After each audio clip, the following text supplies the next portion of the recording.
New Zealand captain Mitchell సాంట్నర్కు team India సారథి సూర్యకుమార్ యాదవ్ గట్టి counter ఇచ్చాడు. Santner అబద్ధం చెప్తున్నానని, తమను కట్టడి చేయడం అంత తేలికేమీ కాదని చురకలు అంటించాడు. టీ20 ప్రపంచ కప్ 2026 ఫైనల్కు రంగం సిద్ధమైన సంగతి తెలిసిందే.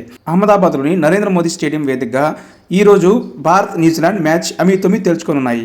ఈ నేపథ్యంలో పిచ్ ఎలా ఉండబోతుందన్న అంశం చర్చనీయాంశంగా మారింది. అహ్మదాబాద్లో ఈసారి ఎర్రమట్టి పిచ్ తయారు చేస్తున్నారని, బ్యాటర్లకు అనుకూలించే వికెట్ ఉండబోతుందనే వార్తలు వస్తున్నాయి. ఇదిలా ఉంటే ఇంగ్లాండ్తో సెమీఫైనల్లో టీమిండియా 253 పరుగులు భారీ స్కోర్ చేసిన లక్ష్యాన్ని కాపాడుకునేందుకు ఆఖరి బంతి వరకు పోరాడాల్సి వచ్చింది.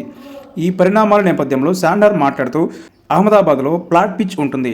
టీమిండియాను 250కి బదులు 220 పరుగులకి కట్టడి చేస్తే మాకు గెలుపు అవకాశాలు మెరుగవుతాయి అని పేర్కొన్నాడు. ఈ క్రమంలో శనివారం మీడియాతో మాట్లాడిన సూర్యకుమార్ యాదవ్ సాంట్నర్కు గట్టిగానే ఇచ్చి పడేశాడు.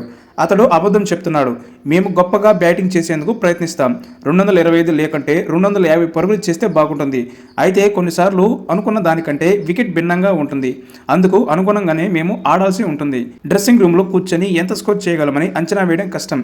పిచ్ డిమాండ్కు తగ్గట్లుగానే ఆడాల్సి ఉంటుంది అని సూర్యకుమార్ యాదవ్ పేర్కొన్నాడు.